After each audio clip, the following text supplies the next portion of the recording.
বন্ধুরা, আমরা আজকে ফিরে যাচ্ছি কলকাতা। আমাদের শান্তিনিকেতন কাম বোলপুর ঘোরা শেষ হলো। আমরা এখন আমাদের বাড়ি ফিরে যাচ্ছি সোদপুর।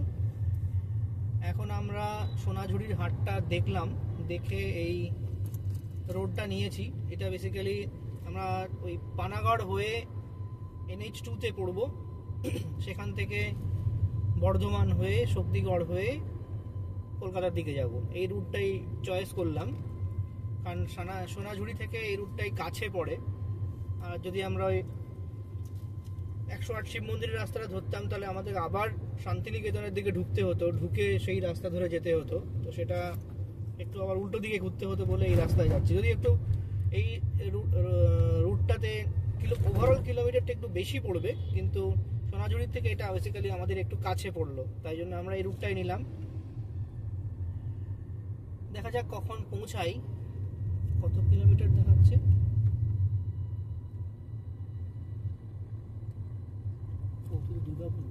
দুর্গাপুর এখান থেকে 50 কিলোমিটার দেখাচ্ছে। আর যদিও দুর্গাপুর অব্দি আমরা যাবো না, আমরা পানাগড় থেকে রাইট হ্যান্ড সাইড নিয়ে কলকাতার দিকে চলে যাব। সেখান থেকে আমরা বুঝতে পারবো তাহলে কতক্ষণ লাগলো। যাই হোক, এখন ঘড়িতে বাজে 5টা 20। আপনারা দেখতে পাচ্ছেন অন্ধকার অলরেডি হতে চলেছে। আর রাস্তার অবস্থা আপাতত ভালোই। দেখা যাক পানাগড় অব্দি রাস্তা কেমন পাই। আমি কোভিডের আগে এখানে রাস্তায় একবার এসেছিলাম আমার অফিস কলিগদের সাথে, তখন রাস্তা ভালোই পেয়েছিলাম। এখনকার রাস্তা কেমন, কন্ডিশনটা আপনারা গেলে আপনাদেরকে বলতে পারবো। হোপফুলি কাল আমাদের আসার মতো আর কোনো প্রবলেমে পড়তে হবে না। তো সেই ভিডিওগুলো আমি ধীরে ধীরে দিতে থাকবো। কালকে আর সময় পাইনি। নেক্সট উইকে আসার ভিডিও প্লাস আমাদের বাউল বিতান টুরিস্ট প্রপার্টির ভিডিও সবই দিতে থাকবো। হ্যালো বন্ধুরা, এখন আমরা দুর্গাপুরের দিকে চলেছি। বেসিক্যালি আমার মনে হয় এই রাস্তাটা পানাগড় হয়ে দুর্গাপুরের দিকে যাবে। যেটা বলছিলাম, পানাগড় থেকে আমরা কলকাতার রাস্তা ধরবো। মাঝখানে আমি বর্ধমান হয়ে কলকাতার দিকে একটা রাস্তা পেয়েছিলাম, কিন্তু সেই রাস্তাটা নিলাম না, কারণ বর্ধমান হলে সেই আমাদের হয়তো কুশকরা বা ওই সাইড দিয়ে ঢুকতে হতো। মোস্ট প্রবাবলি আমি আবার সেই রেল ব্রিজের কাছে আটকাতাম। আর এই রাস্তাটা একটু এক্সপ্লোর করার ইচ্ছা ছিল, যেহেতু অনেকদিন বাদে আসলাম, তাই জন্য এই রাস্তাটাই নিয়েছি। সন্ধ্যা পুরোপুরি হয়ে গিয়েছে। আর এখানে যদিও রাস্তা সিঙ্গেল লেন, দুদিক দিকেই গাড়ি আসছে আবার যাচ্ছে।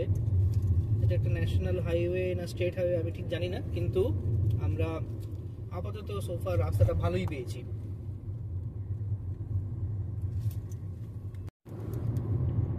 আপনারা এই স্ট্রেচটা যেটা দেখতে পাচ্ছেন, যদিও এখন একদমই অন্ধকার হয়ে গেছে, হেডলাইটের আলো ছাড়া আর কিছু দেখা যাচ্ছে না, দুটো দিকেও গাড়ি আসছে, আমরাও ভালোই যাচ্ছি। কিন্তু এই স্ট্রেচটায় পুরোপুরি কিন্তু মানে প্রচুর গাছ রয়েছে।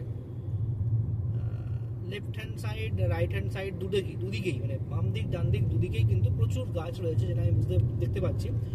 আমি ভিডিওতেও যেটুকু দেখতে পাচ্ছি যে বোঝা যাচ্ছে যে এই স্ট্রেচটায় প্রচুর গাছ আছে। যদি সকালের দিকে বা দিনের বেলায় যদি কেউ আসে, তার কিন্তু খুব ভালো লাগবে। মানে এটা একটা শ্যামলতায় ভরা একটা আমাদের রোড। আপনি যদি 10-15 মিনিট বা 20 মিনিট এই স্ট্রেচটা পার করার জন্য টাইম নেন, আপনার কিন্তু প্রচুর ভীষণই ভালো লাগবে। বর্ষার পর আসলে এই স্ট্রেচটায় প্রচুর গ্রিনারি দেখা যায়। এটা আমি আগেও লক্ষ্য করেছিলাম, এইবারও দেখলাম। এই জায়গাটার নাম ধাল্লা। আমরা এই স্পেসটা এখন পেরোচ্ছি। এই রাস্তাটায় প্রচুর লরি এবং বাস চলে বা ট্রাকও চলে, যেহেতু এটা পানাগড় থেকে পুরো শিউড়ি হয়ে তারাপীঠ হয়ে রাস্তাটা মেন NH-এর দিকে যাচ্ছে, NH-34 এর দিকে যাচ্ছে। এই রাস্তাটা হয়ে মৌরিগ্রাম হয়েও NH-34-এ পড়া যায়, যেখান থেকে শিলিগুড়ি চলে যাওয়া যায়। তো এটা খুব ব্যস্ততম একটা রোড, কিন্তু রোডের কন্ডিশন এখন বেশ ভালো। আমি এর আগেও যখন এসেছিলাম তখনও রাস্তা ভালো পেয়েছিলাম। আর পুরো স্ট্রেচটায় প্রচুর গ্রিনারি পেয়েছিলাম। শীতেও ভালো লাগবে, এবং বর্ষাকালের পরে আসলেও ভালো লাগবে। নিভিয়ে শুয়ে পড়লাম। আমরা মেন ক্রসিংয়ে এসে গেছি। এখান থেকে আমরা কলকাতা দেখাচ্ছে 191 কিলোমিটার, বর্ধমান 69। এই রাস্তাটা ধরে আমরা এখন বেরিয়ে যাব কলকাতার দিকে। আর একটু আগে একটা ক্রসিং পেরোলাম, ওই রাস্তাটা চলে যাচ্ছে আপনার মোরগ্রাম হয়ে ইয়ের দিকে, মানে মোরগ্রাম হয়ে NH 36, বা সরি 36 নয় 34, যেটা শিলিগুড়ি, মানে পানাগড় থেকে মোরগ্রাম রাস্তা হয়ে সোজা শিলিগুড়ি হয়ে আপনার দার্জিলিং বা ডুয়ার্সের দিকে চলে যায়। সেই রাস্তা চলে গেছিলো ডান দিকে, আমরা বাঁ দিকের ক্রসিংটা নিয়ে আমরা কলকাতার দিকে বেরোবো আর কি। এই রাস্তা ধরেই আমাদের দুর্গাপুর, পানাগড়, কলকাতা সব যাচ্ছে, বা বর্ধমান। আমরা এখন বাজে প্রায় 6:30 মতো, সরি 6:30 নয়, এখন বাজে হচ্ছে 6টা। আর ডিস্টেন্স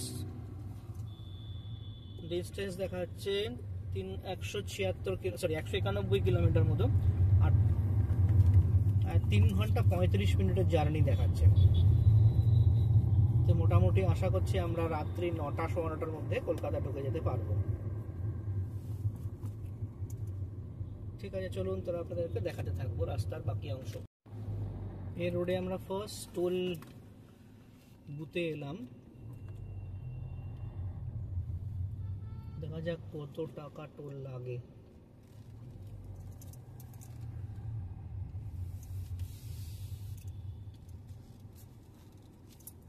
এখানে ফাস্ট্যাগ আছে, শিওর নেই, দেখা যাক।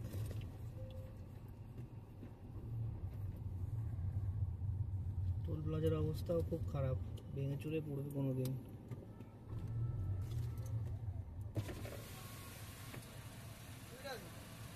টাকা এখানে আপনাদের ফাস্ট্যাগ নেই নাকি? টাকা তো নেই।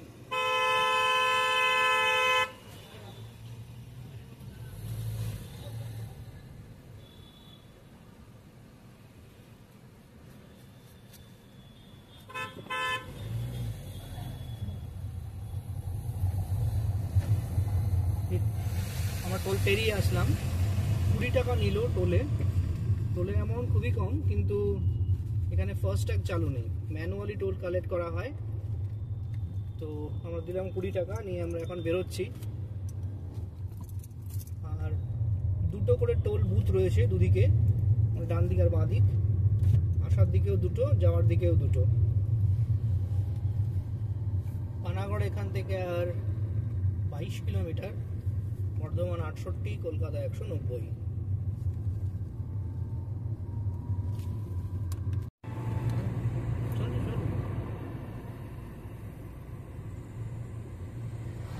আমরা এখনো পানাগড় পৌঁছাইনি, পানাগড় হয়ে আমরা কলকাতার দিকে রওনা দেব। এই স্ট্রেচেও আপনারা দেখতে পাচ্ছেন প্রচুর অনেক গাছ রয়েছে সামনে, সরি সামনে নয়, দুই পাশেই রয়েছে। এই স্ট্রেচটাও প্রচুর গাছ আছে। হয়তো এই স্ট্রেচে এককালে কোনো সময় প্রচুর ফরেস্ট ছিল, এখন আর সেই ফরেস্ট নেই, কিন্তু গাছ রাস্তার পাশে প্রচুর আছে।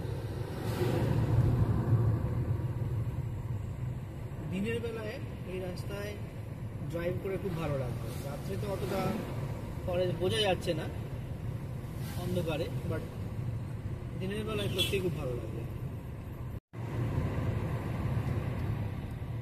এখন হয়তো আপনারা দেখতে পাচ্ছেন হাই বিমের লাইটে বোঝা যাচ্ছে যে দুদিকে প্রচুর ফরেস্ট বা গাছগাছালি রয়েছে।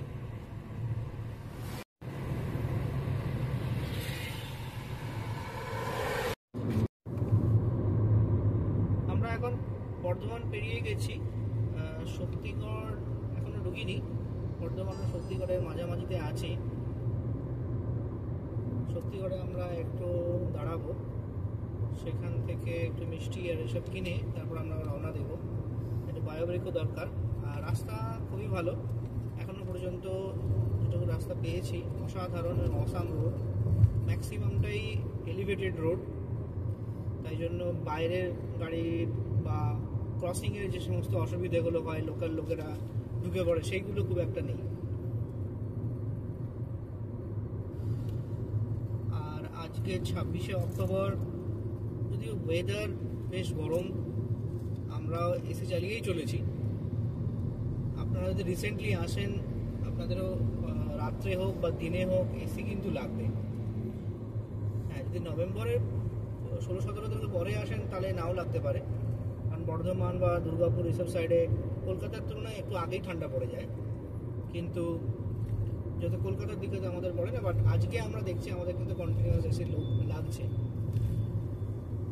সকালে খুব গরম ছিল, তো ভেবেছিলাম হয়তো বৃষ্টি হবে, কিন্তু এখনো পর্যন্ত বৃষ্টির সেরকম কোনো পূর্বাভাস আমরা দেখতে পাইনি। আকাশ পরিষ্কার না থাকলেও বৃষ্টি মানে মেঘলা নয়। কলকাতা পৌঁছলে বুঝতে পারবো কলকাতার অবস্থা কেমন।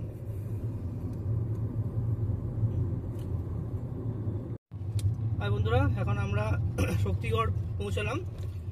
এখানে প্রচুর দোকান আপনারা দেখতে পাবেন। আছে ল্যাংচা ভবন, আদি ল্যাংচা ভবন, ল্যাংচা নিকেতন, ল্যাংচা ঘর, প্রচুর। আমরা এখন এগুলো পেরোচ্ছি।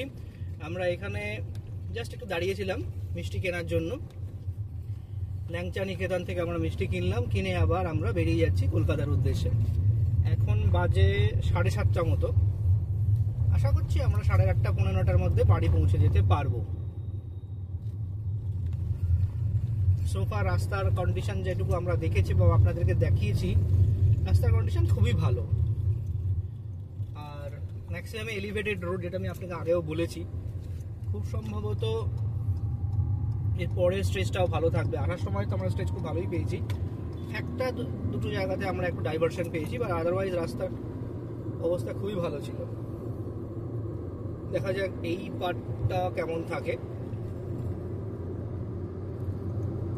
আপনাদের সঙ্গে দেখা হচ্ছে কলকাতায় পৌঁছে বা ডানকুনি পৌঁছেও আমি একবার কিছু আপনাদের আপডেট দেওয়ার চেষ্টা করব। বন্ধুরা, আজকে আমরা আমাদের সেকেন্ড টোল বুথে আসলাম। এটা বেসিক্যালি শক্তিগড় পেরোনোর পরে যে টোলটা আছে সেই টোলে আমরা এসেছি।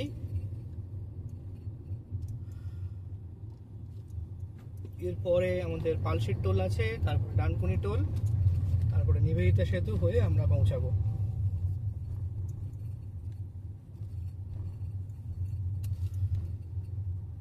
দেখি কত টাকা টোল কাটে।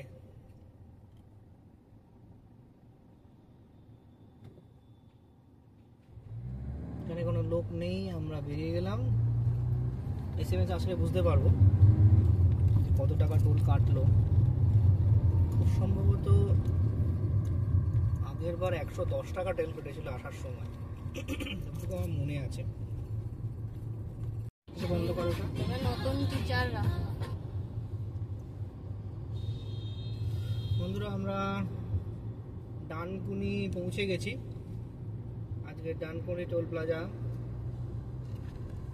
আসছে। ডানকুনি আর একটুখানি এখান থেকে 3-4 কিলোমিটার মতো। ডানকুনি পেরিয়ে আমরা ডানলপ হয়ে সোদপুরের দিকে আমাদের বাড়ি চলে যাব। এখান থেকে টোল গেটটা একটু চেঞ্জ হয়েছে রিসেন্টলি। আগে তো দুটো টোল পাশাপাশিই ছিল, এখন এই টোলটা এখান থেকে 500 মিটার এগিয়ে গেছে, মানে টুয়ার্ডস ডানলপের দিকের টোলটা। আর এই টোলটাও একটু এগিয়ে এসেছে। সোফা রাস্তার অবস্থা খুবই ভালো। মানে আমরা পানাগড় থেকে ডানকুনি কোথাও দাঁড়াতে হয়নি, কোথাও রাস্তায় কোনো প্যাচ ওয়ার্ক সেরকম হয়। প্যাচ ওয়ার্ক অবশ্যই আছে ছোটোখাটো, কিন্তু এত স্মুথ এবং আরাম, মানে প্লেন, যে আপনার জার্নিটা খুব আরামদায়ক হবে, এবং আমাদেরও হয়েছে।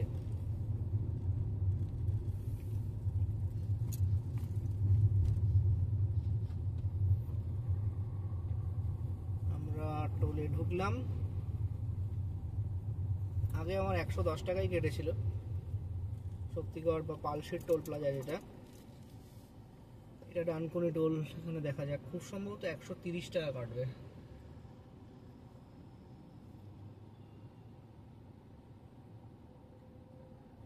টোটালটা এই যাতায়াতের টোটাল টোল কত কেটেছে আমি দিয়ে দেবো ডেসক্রিপশন বক্সে। বন্ধুরা আমরা পৌঁছে গেছি, এখন আমরা দ্বিতীয় হুগলি সেতু নিয়ে নিলাম। পাশে বালি ব্রিজের রাস্তাটা বেরিয়ে গেল।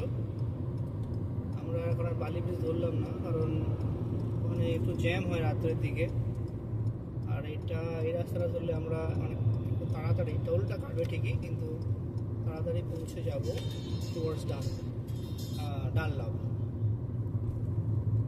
সোফার জার্নিটা খুব স্মুথই ছিল। কালকে আমরা পৌঁছানোর আগে একদম তীরে গিয়ে তুলে ডোবার মতো যে অবস্থা হয়েছিল, আজকে সেরকম কিছু হয়নি। সোফার আমরা ভালোই এসেছি। এখন আমি দ্বিতীয় হুগলি সেতুর উপরে যে টোলটা আছে সেটার দিকে যাচ্ছি। এটা হয়ে গেলেই আমরা ডানলপ পৌঁছে যাবো 10-15 মিনিটের মধ্যে।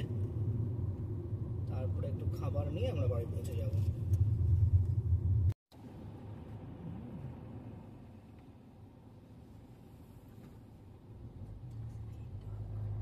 আমরা টোলটা পেরোচ্ছি।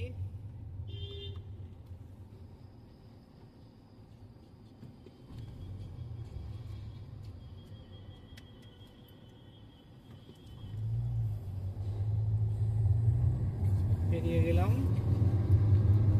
এবার আমরা মা গঙ্গা, মা ভবতারিণীকে প্রণাম করে ডানলপের উদ্দেশ্যে রওনা দিয়েছি। ডানলপ থেকে একটু খাবার নিয়ে আমরা বাড়ি চলে যাব।